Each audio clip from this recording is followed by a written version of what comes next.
Bonsoir, voilà donc du coup je recommence la petite vidéo parce qu'il y avait en permanence des coupures donc j'étais pas sûre que ça fonctionne véritablement quoi, voilà, donc je voulais vérifier quelque chose. Voilà, ben écoutez, bienvenue donc pour les personnes qui nous rejoindront ou les personnes qui écouteront donc en replay. Voilà, donc période, hein, période donc lunaire à Chouini, je vais vous expliquer la nouvelle lune, donc pour ceux qui l'entendent de mieux aussi.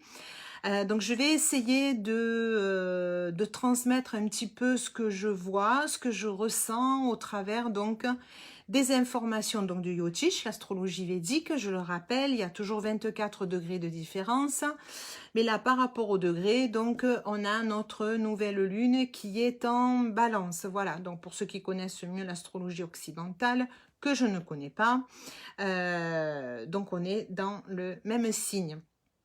Alors, je vais vous donner aussi des informations par rapport à comment on peut se comporter, on va le dire, dans cette période de fou, hein, dans une période où on perd les pédales, où on peut même si je dis, trouvons notre sens, mais on a un peu du mal quand on voit qu'il n'y a rien qui a du sens, quoi, aussi, en même temps, voilà, hein, il peut y avoir effectivement toutes ces questions-là, quoi, voilà. Bonsoir à toutes les personnes qui nous rejoignent. Donc, comme je vous expliquais, donc, au niveau de l'astrologie védique, le Yotish, donc on a pareil, hein, donc je fais un petit rappel, donc au niveau, donc, pardon. Donc des signes, c'est les mêmes, hein, partant de Bélier, arrivé à Poisson, les maisons 1 jusqu'à la maison 12, donc ça, on les a toutes.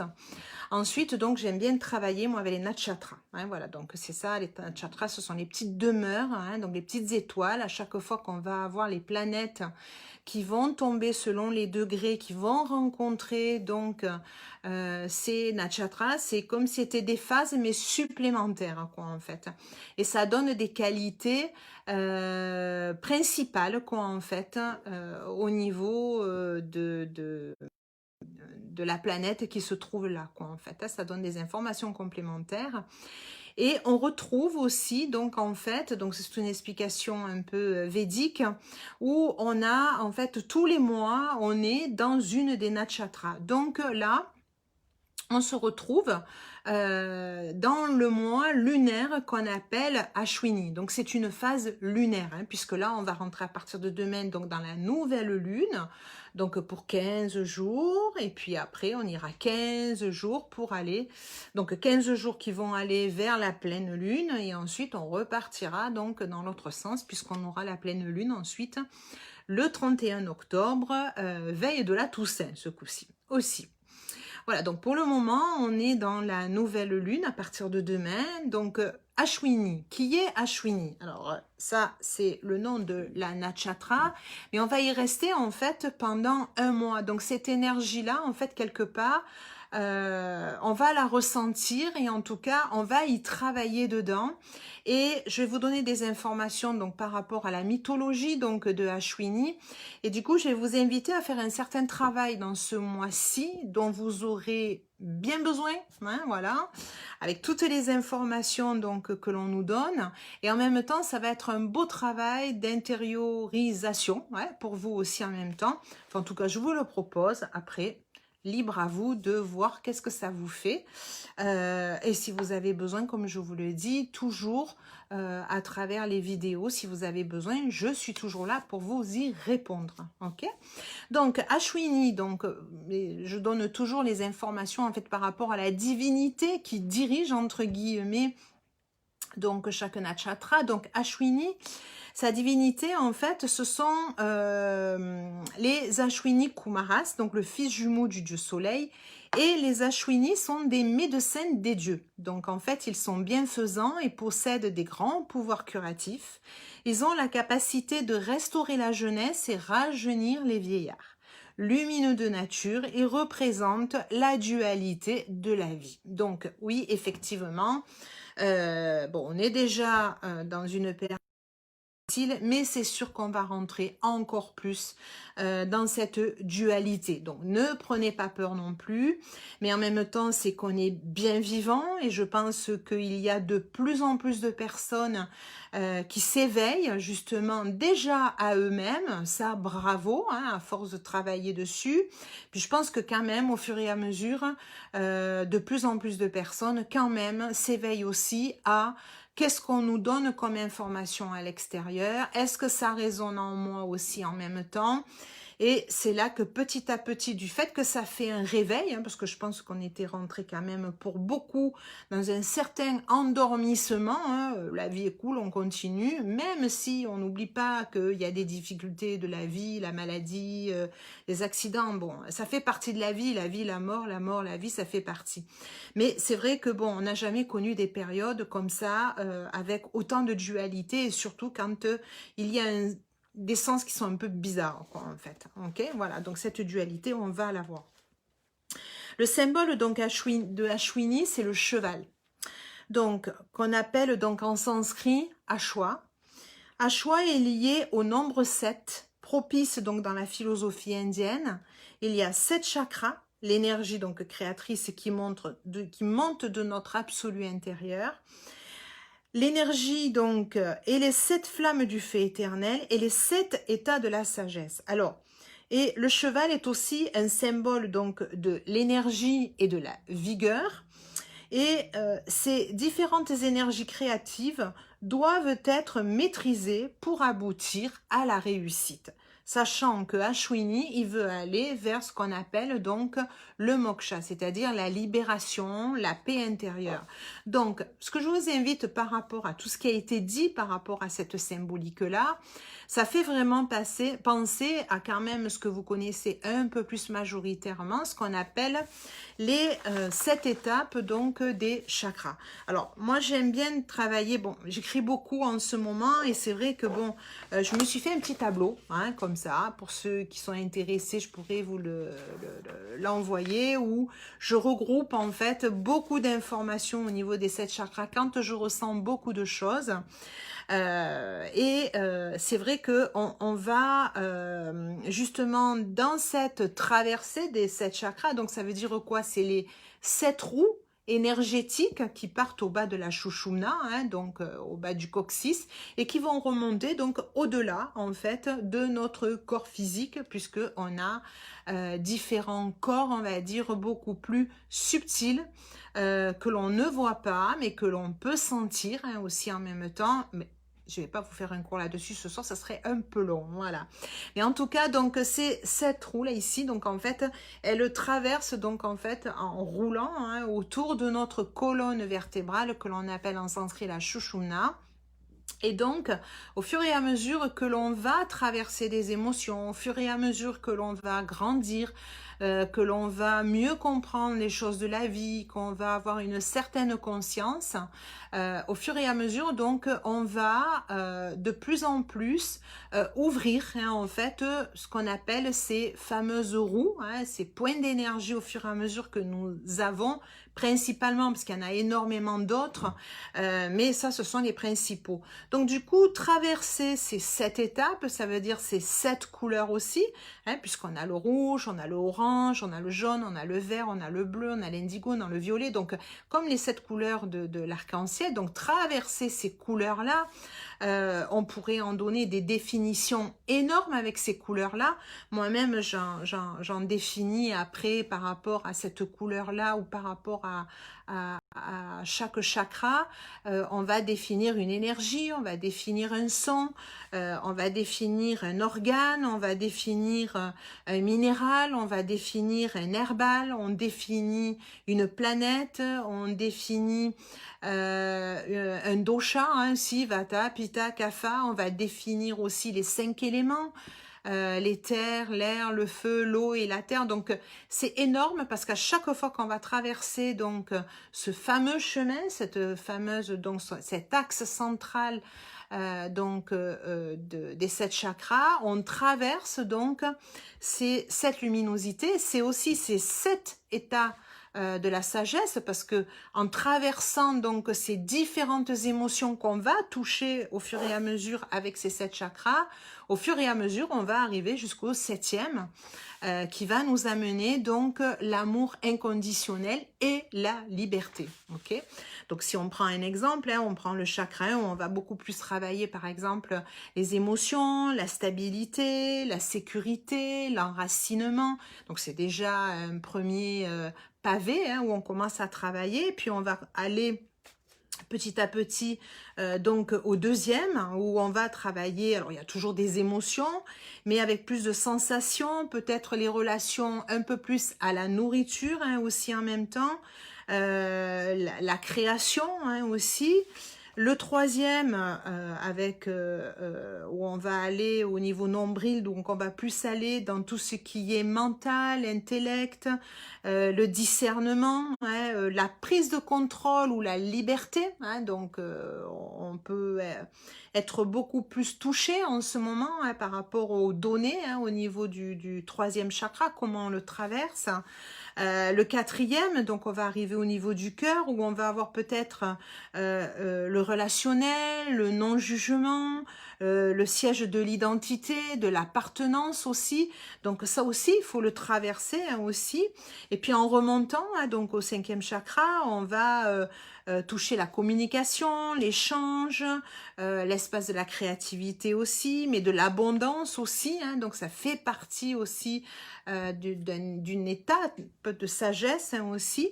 Et puis en remontant donc au niveau du 6e, on va arriver donc à la prise de conscience, à la non-dualité, à l'extirpation du monde de la matière. Donc il faut y arriver, hein, cette étape petit à petit, c'est-à-dire presque s'exclure du monde pour arriver vraiment à l'intérieur et avoir une vision au-delà de la manifestation, hein, au fur et à mesure, c'est cette étape-là, pour arriver donc à la dernière, à l'ouverture donc à notre réalité, la relation avec l'univers, le grand tout, l'infini, la spiritualité transpersonnelle, voilà, donc pour en arriver vraiment à cet amour inconditionnel, quoi, et quelque part, ça nous fait travailler ça, quoi, en fait, hein, en ce moment, voilà. Donc, même si on va toucher toutes de ces émotions, c'est bien d'arriver petit à petit à traverser ces 7 étapes. Et donc, moi, je vous invite donc au travers de la méditation, du yoga, ce que vous voulez, hein, il y a différentes manières de le travailler, de travailler ces 7 couleurs, de traverser ces 7 couleurs, de travailler ces 7 étapes donc de cette sagesse, de s'arrêter sur chaque émotion, de la comprendre, pour petit à petit s'en libérer, hein, c'est ce qui est demandé au fur et à mesure, pour qu'on soit beaucoup plus en paix intérieure. Oui, il y a des crises, oui, il y a des guerres, oui, il y a des secousses, mais bon, on les traversera en laissant des plumes, en comprenant beaucoup de choses aussi en même temps. La vie est faite de deuil, la vie est faite de joie, donc il y a différentes périodes. C'est vrai que pour nous, ça nous choque énormément, hein, par rapport à ce qui se passe donc dans nos pays, parce que c'est le monde entier qui est touché, mais je parle beaucoup plus au niveau de la France, où les plus grosses crises, et encore on en oublie entre-temps, c'était les guerres, quoi, en fait, hein, mais donc du coup, c'est vrai que on a du mal à retrouver son sens, quoi, en fait. Ok, voilà, donc c'est un travail que je vous invite à faire pour pouvoir justement aller beaucoup plus à l'intérieur. Et n'oublions pas, même si on est dans la colère, la tristesse, mettez-vous en relation avec le grand tout. Je le cache pas, par exemple, ce week-end, j'étais en montagne parce que j'ai besoin de respirer. Oui, je me suis mis en relation avec mon grand-père parce que pour moi, c'était mon mentor. Et oui, j'ai pleuré, je lui ai dit, papy, mais qu'est-ce qui se passe, quoi? Ne m'abandonne pas, je ne comprends plus rien. Regarde, la nature est magnifique. Pourquoi on veut détruire tout ça? Pourquoi on vit pas simplement? On a tout de beau. Pourquoi? Donc oui, je me suis sentie perdue comme une j'étais toute seule dans la forêt, et puis de là j'ai vu une plume, et puis de là j'ai vu une éclaircie, puis de là j'ai vu des oiseaux, et j'ai dit non, allez, on perd pas courage, on traverse cette ombre-là, et go, on y va quoi en fait, hein, ok, voilà. Donc du coup, on va vers ce travail de retrouver notre moksha, donc cette libération à l'intérieur de nous. Donc Ashwini a la nature de Shiva aussi. Shiva, c'est aussi le dieu du yoga, donc l'unicité. Donc en travaillant ce chemin-là, c'est retrouver cette unicité-là, puisqu'on va libérer chaque roue hein, d'énergie. C'est le Dieu créateur, créateur, préservateur, transformateur, dissimulateur, révélateur. C'est quand même pas facile l'énergie de Shiva. Hein, je vous invite à aller chercher un peu plus sur qui est Shiva, son énergie, la transformation, hein, donc, mais c'est aussi le révélateur par la bénédiction aussi. Donc prions aussi, prions Shiva aussi. Hein, alors prions, faisons des mantras, honorez ce que vous avez envie. Moi, je suis beaucoup plus liée donc au mantra parce que ça me porte énormément. Mais trouvez ce qui vous plaît, si d'aller dans la nature, marcher dans la forêt ou la mer, ou vous mettre en communion avec quelque chose qui vous fait du bien, embrasser les arbres, trouver quelque chose quoi en fait pour que, comme si vous vous sentez béni avec, ok?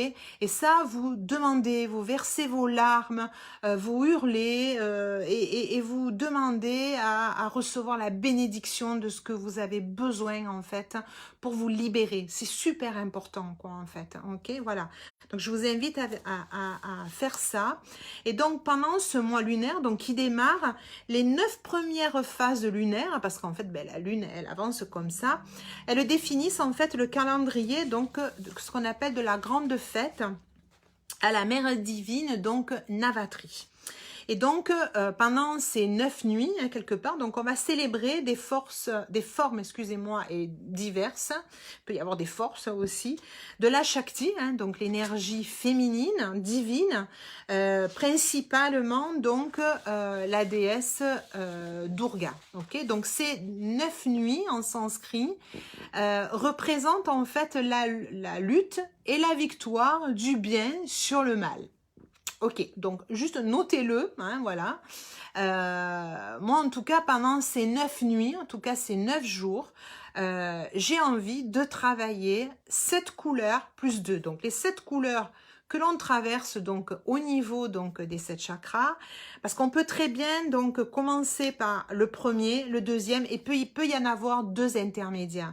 Moi, souvent, par exemple, je prends le premier chakra, le deuxième, j'en mets un intermédiaire que je nomme blanc. Ensuite, je continue avec le troisième, le quatrième, le cinquième. J'en mets encore un intermédiaire que j'appelle gris. Et ensuite, je fais les 2 derniers. Je vais faire ça pour 9 jours. Et je vais me poser tous les jours avec l'énergie de chaque chakra. Alors bon, après, j'ai juste la connaissance en fait de quelle pierre, de quelle couleur. Donc je vais travailler par rapport à ça. Dans le temps, petit à petit, c'est vrai que si vous avez envie de connaître un petit peu comment on peut travailler comme ça avec cette lignée de chakras, je vous proposerai un peu plus tard un petit atelier qui peut vous aider dans la vie au fur et à mesure. Donc pour traverser cette lutte quelque part, cette petite crise, et ça vous permet de travailler en vous aussi également, donc allez dans ces 9 jours, donc travaillez si vous en avez envie aussi. Et le 25 octobre, en fait, donc c'est le dernier jour de ce festival, en fait, et c'est un des meilleurs jours, donc, de l'année. Ok, donc je vous invite à noter le 25 octobre, et on est dans la semence, donc ça veut dire que de semer quelque part, comme vous voulez, des actions ou une action qui est très importante ou une pensée importante ou un projet qui est important mais sans ego, surtout, sans ego, ok? Et qui soit vraiment dans la créativité, mais pure, hein, puisque c'est quand même donc au niveau de la Shakti, donc même si vous êtes des hommes, donc d'aller chercher votre féminité, votre créativité aussi en même temps, peut-être l'aide, hein, parce que c'est aussi la maman, ça peut être l'aide au monde aussi, l'aide aux enfants du monde aussi en même temps.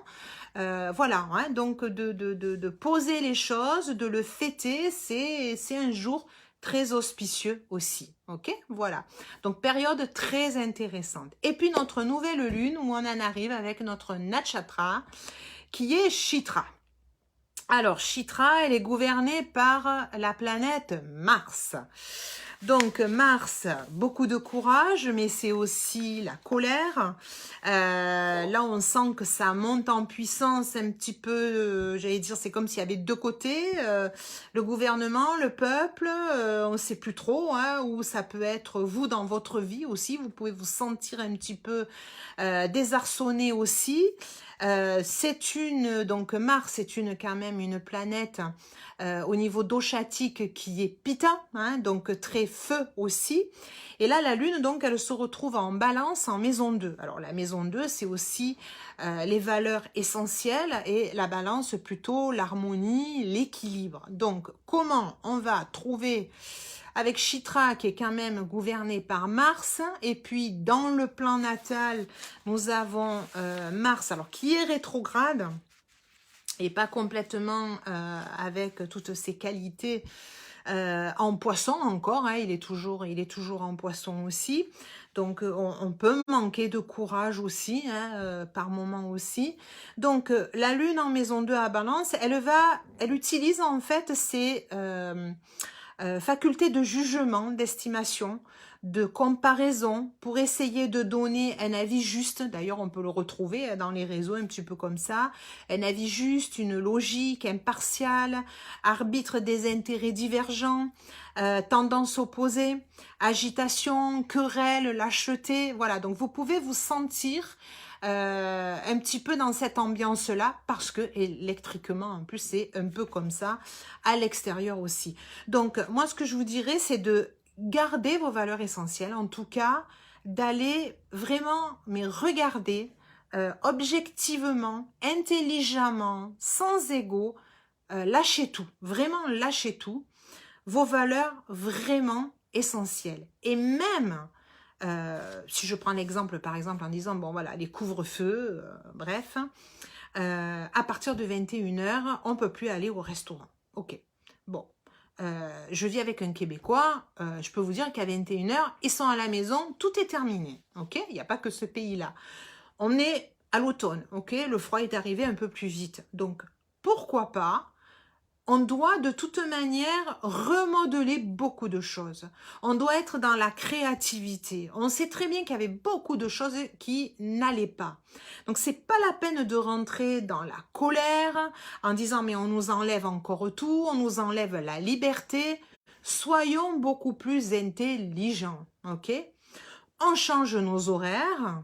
Et à ce moment-là, pourquoi pas faire comme au Québec, c'est un exemple, parce qu'eux, ils font beaucoup des 5 à 7, c'est-à-dire qu'ils vont se rejoindre dans un resto, ils vont boire une boisson ensemble, ils peuvent se faire un type de apéro, repas, tapas, donc à ce resto. Hein, je veux dire, les restaurateurs, ils sont de plus en plus ouverts.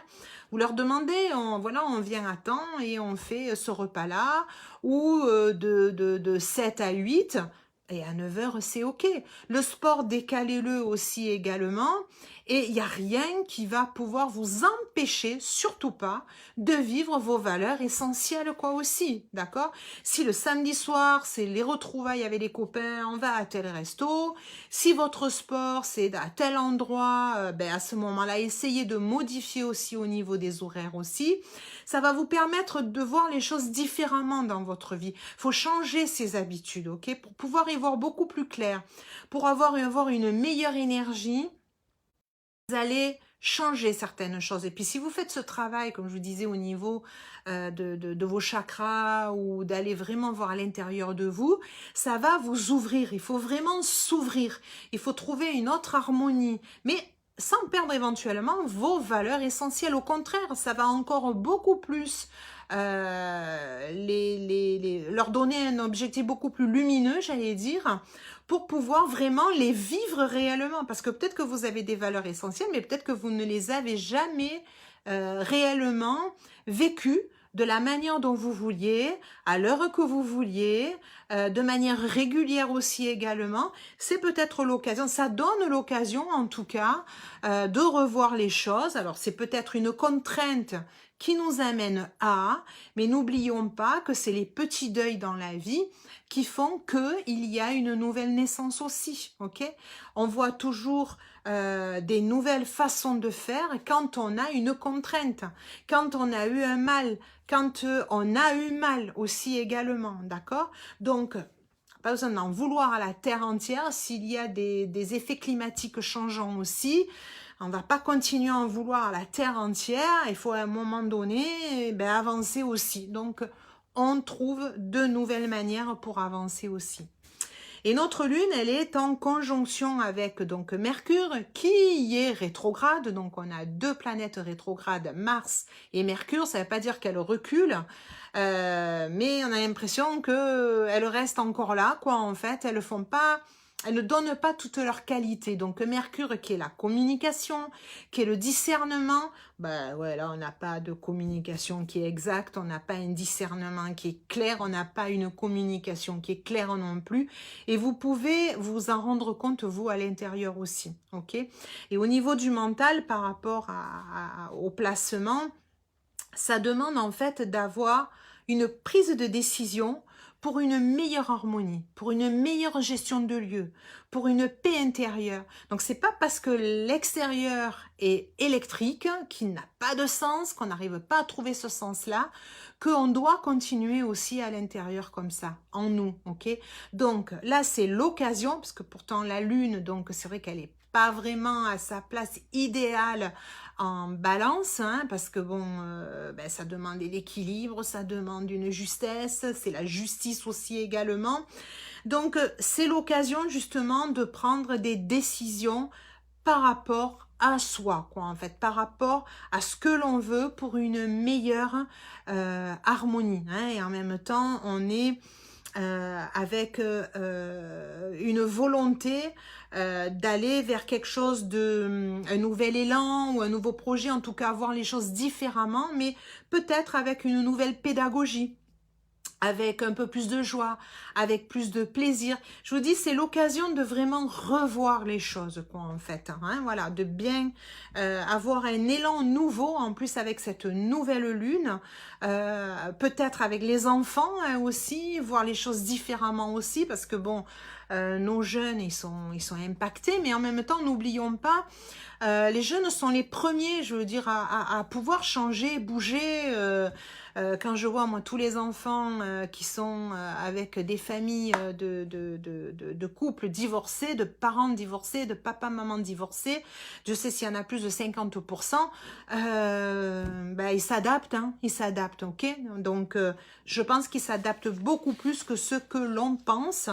C'est simplement en fait montrer, d'avoir de l'optimisme, essayer de trouver une harmonie, hein, si les enfants aujourd'hui, même si s'il y a des choses qui n'ont pas de sens. Mais en tout cas, par rapport à ces passages de crise, c'est toujours trouver un équilibre. Mon enfant respire mal, il a du mal. Bon, mais aller beaucoup plus de temps, les week-ends, là, pendant les vacances, de pouvoir être beaucoup plus dans la créativité, beaucoup plus dans le loisir, beaucoup plus à respirer, beaucoup plus à revenir dans les éléments de la nature. Voilà, c'est trouver justement une nouvelle harmonie, une nouvelle peut-être manière de travailler, une nouvelle manière dans la pédagogie. Voilà, c'est de voir un petit peu ces changements-là dans l'optimisme, quoi. Ok. Alors, comme on disait, Mars, il est rétrograde Donc en poisson, c'est sûr que bon, c'est aussi le conflit, mais c'est aussi mettre de l'ordre, un besoin de structurer aussi. Hein, par rapport à son emplacement, si je le vois au niveau mental, 6e de 11, c'est aussi besoin de structurer le service aux opprimés, peut-être aider ceux qui sont en position plus faible que soi-même hein, à ce moment-là. Avec une réalisation commune, je n'arrête pas de le répéter, tout seul dans son coin, on n'arrivera à rien, quoi, en fait, ok? Donc, ne jouons pas au collabo, mon voisin, il a fait ci, mon voisin, il a fait ça, au fur et à mesure, non. Retrouvons ensemble, peut-être, une nouvelle structure, des nouvelles aides, remettons de l'ordre, comment on peut remettre en place les choses, c'est peut-être l'occasion de renouer avec des gens avec qui on s'entendait moins et trouver une réalisation commune pour avoir un meilleur réseau, pour avoir une vie meilleure dans le quartier. Voilà, c'est plutôt le prendre à contre-pied par rapport à cette ambiance qu'on trouve et qui est beaucoup plus conflictuelle, qui n'a pas de sens. Alors, c'est pas parce que l'extérieur est comme ça qu'on est obligé de se confronter par rapport à ça. Ça ne marche jamais. Je vis avec un Québécois où plus il y a de confrontation, plus il y a de pessimisme, plus il va apporter le sourire, plus il va apporter de l'humour. Et honnêtement, ça a toujours été dans n'importe quelle négociation, le sourire, le calme, l'humour, la joie qui a toujours réussi, ok? Donc, les Français, on a du mal à modifier, on a du mal à changer. Eh ben, il va falloir changer. Il va falloir changer parce qu'il faut qu'on trouve notre sourire aussi en même temps, ok? Voilà. Et ça demande aussi cette période-là, une certaine, j'allais dire, une transformation dans la maîtrise de soi, dans la compréhension de ce qui est caché. Ben là, ça nous invite. Hein, on a envie encore plus de se dire, mais qu'est-ce qui se passe? Où est-ce qu'on veut aller comme ça? Ok? Qu'est-ce qui est caché? Donc d'aller chercher encore plus, plutôt que pour ceux qui écoutent donc n'importe quelle émission ou n'importe quelle information qu'on veut bien faire passer, allez dans votre propre recherche. Allez voir qu'est-ce qui est en train de disparaître pour qu'on puisse créer autre chose. Ça, c'est pas dans la confrontation. C'est avec l'intelligence du cœur d'aller essayer de comprendre au fond de soi qu'est-ce qui est en train de changer, qu'est-ce qui est en train de se transformer, qu'est-ce qu'on peut, là où on peut se perfectionner, là où on peut s'aider, là où on peut aider les autres, soi-même, sa famille, ses amis, les autres. C'est cette période-là, quoi, en fait. Hein, voilà, à avoir du succès dans ce perfectionnement aussi en même temps. Parce que c'est une période qui demande beaucoup de transformation. Là, on est dans une période où on a, bon, période transit, j'allais dire, en tout cas au niveau du Yotish, Mars, Mercure et Raoult, ce qui veut dire donc le courage, la colère, la communication et là où on va. Ok, bon voilà, c'est un peu le résumé. Et par rapport donc à comment on peut vivre cette période-là, il y a beaucoup ce qu'on appelle le 8e, c'est-à-dire la transformation. Ok, donc c'est la transformation avec la pédagogie, la transformation avec l'intelligence, la transformation avec un certain lâcher prise ou un certain isolement. Donc n'hésitez pas non plus à prendre beaucoup de temps rien qu'avec vous aussi. C'est un très bon remède, ok? Ne soyez pas toujours dans le faire, le faire, le faire. Soyez dans l'être profond. Allez voir ce que vous avez besoin. C'est dans le silence profond, c'est dans la solitude. La solitude, c'est pas mauvais, bien au contraire, c'est parce qu'on va s'écouter que l'on va mieux comprendre et entendre qu'est-ce qu'on a au fond de soi, quoi. En fait, après, on y voit beaucoup plus clair aussi, ok? Donc, c'est aussi cette intuition à chacun. Allez la chercher à l'intérieur de vous. Donc, c'est vraiment dans toutes ces transformations-là qu'on va pouvoir justement trouver du courage pour avancer, ok? Et pas dans la colère. Hein. Parce que le courage, ça va nous donner de la force de vie. Une bonne communication, c'est-à-dire une bonne entendre ce qu'on va entendre de soi, hein, vous l'entendez de différentes manières, mais ce que l'on va entendre va vous permettre d'avoir un meilleur discernement des choses aussi. Et vous serez beaucoup mieux vers notre nœud lunaire Raoult qui nous demande d'aller vers demain. Vous allez pouvoir créer votre demain.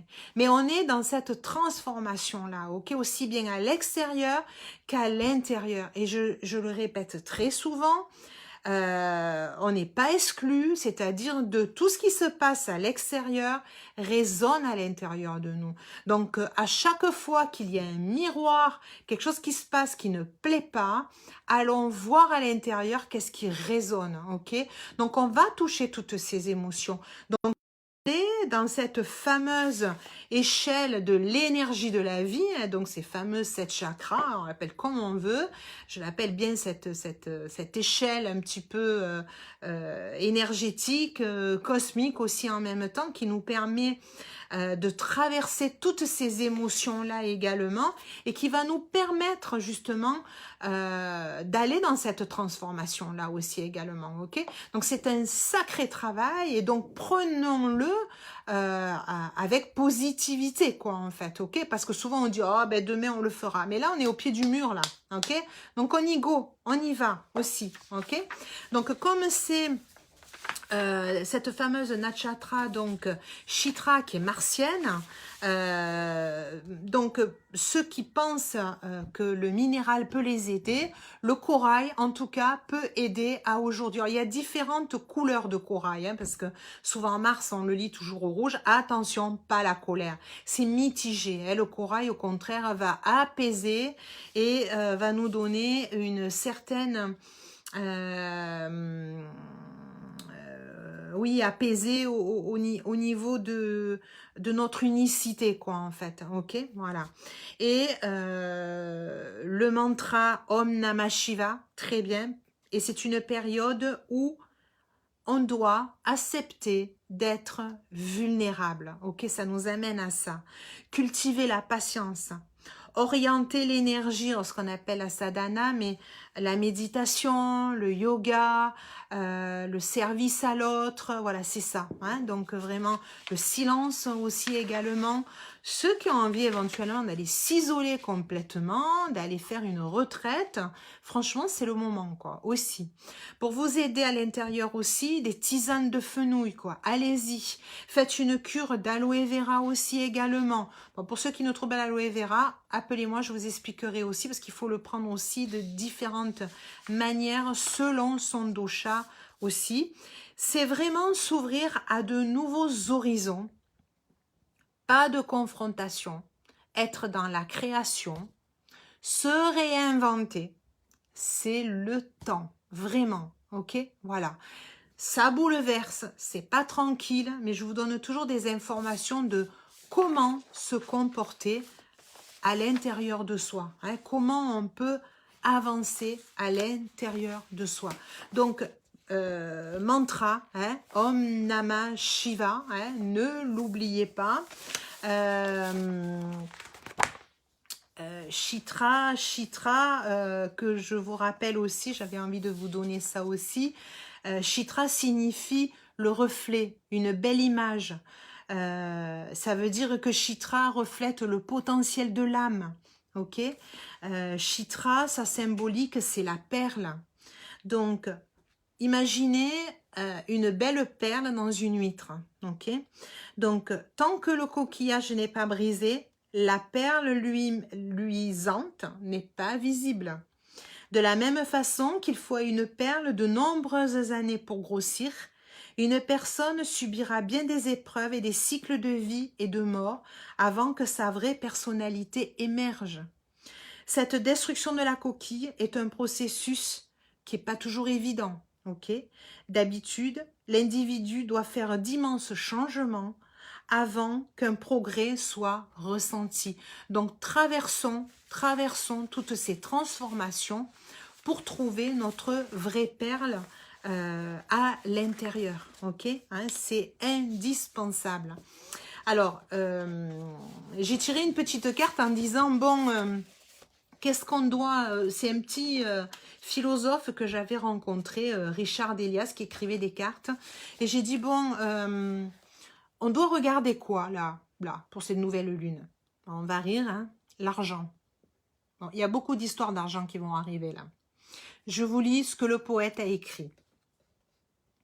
Merveilleux et pratique, inventé dans l'antique, moyen d'échange unique, du travail la métrique, papier, plastique, métal, qu'il se cache, qu'il s'étale, argent propre, argent sale, des milliards ou 100 balles, par peur accumulée, par fierté négligée, haï ou adoré, de soi le reflet. Voilà, que ça résonne en vous. Et mon cher Swami avait écrit donc pour le 16, on va se positionner à demain. La vision positive nous conduit à l'action positive. C'est le plus sûr moyen de surmonter les problèmes immédiats. Choisir d'être positif est tout simplement magnifique, sublime et réjouissant. La peur de l'insécurité, de la solitude, etc. est éliminée par une attitude positive envers la vie. Ok? Donc, on positive, on traverse toutes ces émotions, ok? On chante des mantras, Om Namah Shiva, ou celui que vous avez envie pour vous réconforter. Et n'oubliez pas, hein, voilà, donc le centre Aroma Ayurveda est là, puisqu'on ne part pas en voyage, donc tout cet automne, à mon avis cet hiver, on va être là. Donc n'hésitez pas, si vous avez envie donc que je regarde votre plan natal personnel pour savoir dans votre transit comment vous comportez, quels sont peut-être les outils pour vous aider à traverser aussi, hein, puisque je me sers de l'astrologie, mais en même temps, donc, je vous aide aussi à traverser, je vous donne des outils hein, par rapport à ça. Et puis, on a instauré, puisqu'on est là, donc, cet week-end qu'on appelle donc de cure, petite cure de week-end, donc à partir du week-end 30-31, 1er novembre jusqu'à mi-décembre, petit week-end donc où on vit soins ayurvédiques, méditation sonore, yoga nidra, purge aussi parce qu'on va manger que spécifique pour Vata.